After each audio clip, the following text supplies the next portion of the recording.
Yes, I mean, for me, it's been a mystery that something as important as the blockage of the Suez Canal and the Red Sea is creating almost no response from Europe, which is, or indeed China or Saudi Arabia, all these countries that depend heavily on this waterway. Um, and what's happened and what I've been worried about is that basically the heavy lifting has been left to the United States and Britain, and there's not really a European there to be seen beyond that. And that's not enough. It's not enough to stop the Houthis shooting their drones and their cruise. I think we're going to be in big trouble soon. So would you then do tell us how you account for the conspicuous absence of European partners in policing the Red Sea and facing down or trying to face the threat from the Houthis? Yeah, it's partly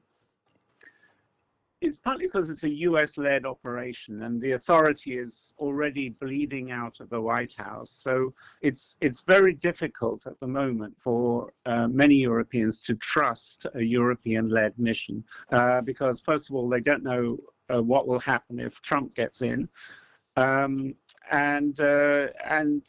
second, there's a fear of escalation. That's to say, something can really go wrong.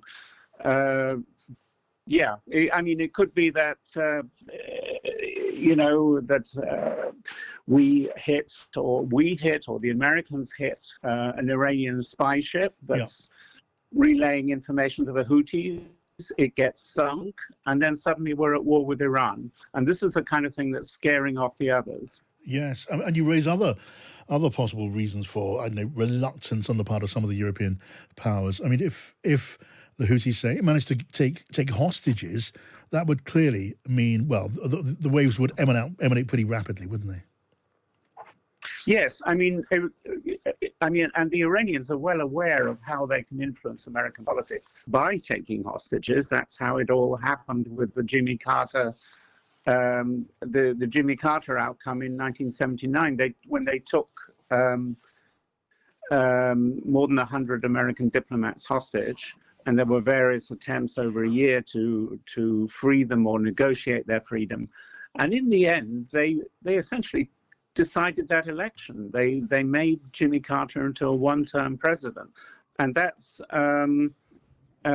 shocking. And they have this, most of the leaders are young, I suppose, young enough to remember what incredible impact that could have, and they might try the same trick again. Yes, I mean, you also point out, don't you, in your piece, that the Houthi operations are not making much of an impact economically on Israel. So maybe in the eyes of some Europeans, at least they would say it doesn't make it a priority to head them off.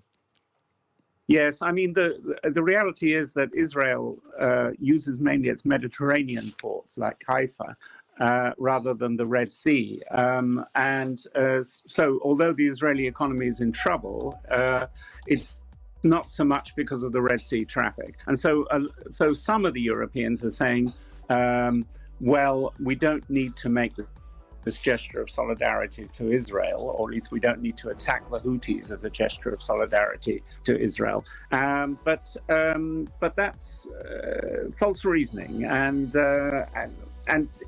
it goes very deep, the whole thing. But mainly it boils down to suspicion of America.